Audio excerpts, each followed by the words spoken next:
কেন এই পরিণতি হলো আপনাদের?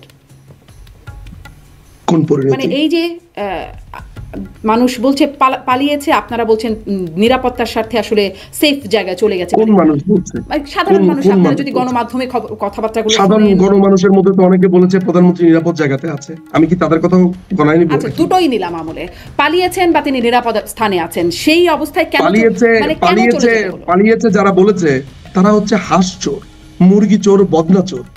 আপনি যদি বলেন যে আপনি প্রশ্ন আমাকে এইভাবে করেন, বদনা চোররা বলেছে পালিয়ে গেছে, আবার অনেকে বলছে সাধারণ মানুষের মধ্যে পালায়নি, এখন আপনি কি বলবেন? এই প্রশ্ন করেন, আমি দুটোকেই নিলাম যে পালিয়েছেন, নিরাপদ স্থানে চলে গেছেন, দুরকম মন্তব্য যেহেতু আছে, কিন্তু তিনি চলে গেছেন, এটি হচ্ছে কথা। দেশ ছেড়ে তিনি চলে গেছেন, মানে এইরকম তিনি না, শুধু আওয়ামী লীগের যারাই পেরেছেন তারাই চলে গেছেন দেশ ছেড়ে। এই পরিণতি কেন হলো?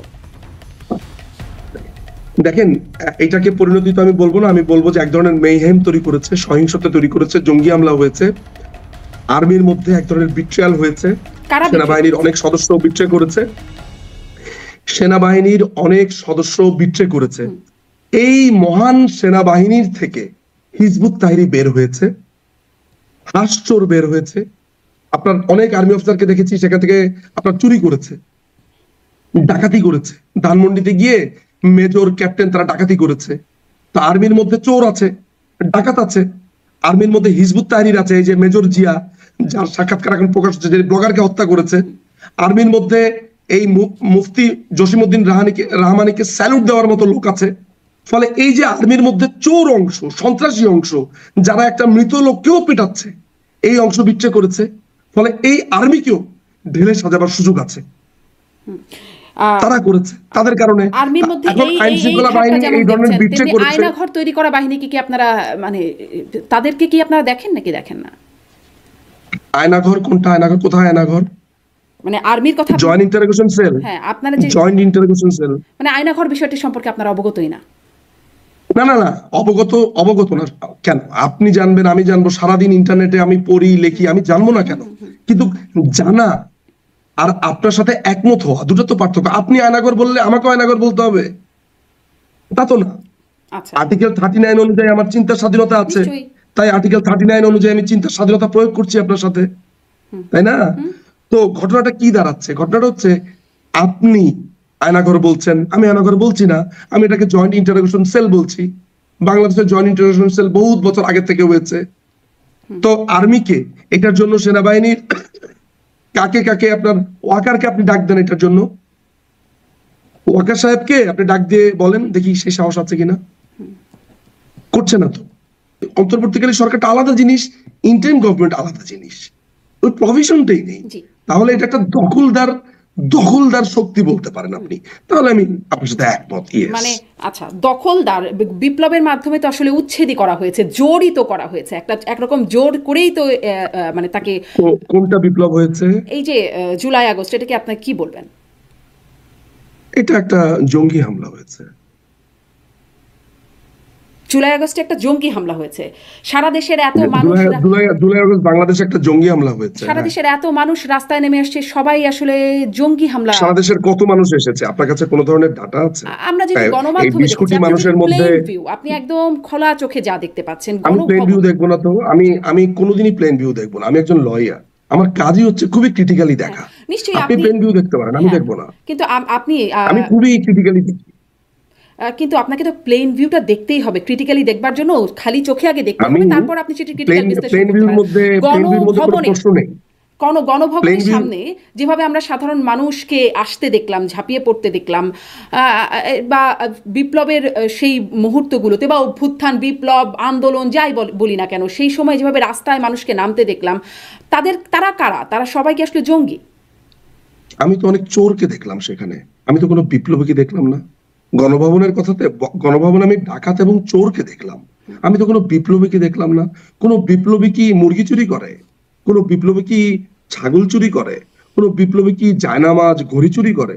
আপনি যদি বলেন যে হ্যাঁ বিপ্লবীরা চোর, আমি আপনার সাথে একমত হব, বলবো যে ঠিক আছে, বিপ্লব হয়েছে। বিপ্লবীরা তো চুরি করে না, বিপ্লবীরা বিপ্লব করে, বিপ্লবীরা সমাজ বদলায়, বিপ্লবীরা সমস্যার সমাধান করে, মানুষকে আশ্বস্ত করে। কিন্তু বিপ্লবীরা তো মুরগি চোর না, বিপ্লবীরা তো হাঁস চোর না, মাছ চোর না, বিপ্লবীরা তো ধ্বংস করে না, গণভবন তো সরকারি সম্পত্তি, গণভবনের ব্যক্তিগত স্টাফ বাদে বাকি সবকিছু তো সরকারি সম্পত্তি। বিপ্লবীরা তো চোর না, তাহলে আপনাদের কিছু চোরের কথা, চোরকে আপনি বিপ্লবী মানে বলছেন? কিছু চোর, হ্যাঁ নিশ্চয়ই নিন্দনীয়, হাঁস মুরগি ছাগল এগুলো চুরি করে নিয়ে কিছু যাচ্ছে। আপনার যে পালং শাক হ্যাঁ। চুরি করেছে, যে সরিষা ক্ষেত থেকে সরিষা চুরি করেছে, যে তেলের বোতল চুরি করেছে, যে একটা স্পন্সর বাথরুমের স্যান্ডেল চুরি করেছে, যে বদনা চুরি করেছে, বদনা চোর বিপ্লবী। শ্রীলঙ্কায় কি হয়েছে? শ্রীলঙ্কায় আসলে সেটাকে আপনি কি বলবেন? আমি আমি আমি শ্রীলঙ্কা নিয়ে কথা বলতে গেলে নিকারাগুয়া নিয়ে কথা বলবো, আপনি বলবেন আমার সাথে? আপনার সাথে আমি কথা বলবো আয়াতুল্লাহ খোমেনিকে নিয়ে। চলেন, let's talk about Peru, let's talk about Nicaragua, Argentina. আপনি বিপ্লব যদি মেলাতে চান, আজকে আমি বাংলাদেশের সমস্ত বিপ্লব নিয়ে কথা বলবো। আপনার শ্রীলঙ্কাতে আচ্ছা, পদ্মা চুরি তাহলে করেছে, বদনা চুরি করেছে। না, বদনা চুরি করেনি, কিন্তু আমরা তো দেখেছি যে সেখানে কিভাবে মানে তাহলে বিছানায় শুয়ে কিভাবে দখলদারিত্ব তাহলে হচ্ছে, আমরা খাওয়া নিশ্চয়ই দাওয়া হচ্ছে। শ্রীলঙ্কার সরি, তাহলে তো নিশ্চয়ই আমরা শ্রীলঙ্কার এই আন্দোলনটাকে বদনা চোরদের আন্দোলন বলতে পারি না, সেটা আলাদা জিনিস, প্রেক্ষাপট আলাদা। এটা তো চোর, বদনা চোরদের আন্দোলনটা তো আর হতে পারে না। নিশ্চয়ই এটা একটা দৃষ্টিকটু এবং খুবই নিন্দনীয় একটা বিষয়, যে এই জিনিসগুলো কয়েকটি বিষয় ঘটেছে, কিন্তু এইটা তো গুটি কয়েক মানুষ, কিন্তু গণভবনের সামনে যে বিশাল ঢল দেখা যাচ্ছে, মানে নিশ্চয়ই কয়েকজন বদনাচোর আর মুরগি চোরের গণভবনে হামলা করলো আর এই কারণে প্রধানমন্ত্রী পালিয়ে গেলেন এমনটি না। নিশ্চয়ই এই পরিমাণ মানুষ ছিল, এরকম একটা প্রেশার ছিল বলেই তখন এত ক্ষমতাময়ী প্রধানমন্ত্রী তখন তাকে দেশ ছেড়ে এভাবে করে একরকম সরে যেতেন। আপনার শব্দ চয়নে আমি একটু দ্বিমত পোষণ করব। মাননীয় প্রধানমন্ত্রী পালিয়ে যাননি। মাননীয় প্রধানমন্ত্রী এই চোর, ডাকাত এবং জঙ্গিদের আক্রমণে তাকে বাংলাদেশের যারা সুরক্ষা দেয়, আইন শৃঙ্খলা বাহিনী, তারা তাকে এক স্থান থেকে আরেক স্থানে স্থানান্তর করেছেন, উদ্ধার করেছেন। কারণ আপনি কখনো শুনেছেন যে কেউ পালিয়ে যায়, পালিয়ে যাওয়ার সময় বাংলাদেশেরই এয়ারফোর্সের অফিসারদেরকে নিয়ে তিনি পালিয়ে যান? শুনেছেন কখনো? এবং তারা কিন্তু চাকুরিতে আছেন। আপনার ব্রিগেডিয়ার জেনারেল খালিদ কামাল, তারপর আরো যারা আছেন, পিজিআর এর কমান্ডার, তারপরে আরো যারা যারা আপনার বিমান বাহিনীর চিফ যিনি আছেন, তারপর সেনাবাহিনীর চিফ যিনি আছেন, তারা তো সবাই অকিবহাল। তাহলে তারা তাকে নিরাপদে উদ্ধার সেনাবাহিনীর করেছেন। চিফ বলেছেন যে তিনি যে দেশ ছেড়ে চলে যাচ্ছেন এই বিষয়টি তার জানা ছিল। এই জায়গাটা আপনাদের একটু ক্লিয়ার হয়ে নিব। প্রথমে এটা আমি ক্লিয়ার হবো, এই যে আপনি বলেছেন পালিয়ে গেছেন, তাহলে আপনাদের সংজ্ঞাগুলো তো বড় অদ্ভুত। বিপ্লবী সংজ্ঞা চোর, যারা চুরি করেছে তাদেরকে বিপ্লবী বলছেন। বাংলাদেশের ইকুইপমেন্ট ব্যবহার করে, বাংলাদেশের আকাশসীমা ব্যবহার করে, বাংলাদেশের এয়ারক্রাফট ব্যবহার করে, বাংলাদেশের আর্মি নেভি তাদেরকে ব্যবহার করে প্রধানমন্ত্রী পালিয়ে গেলেন।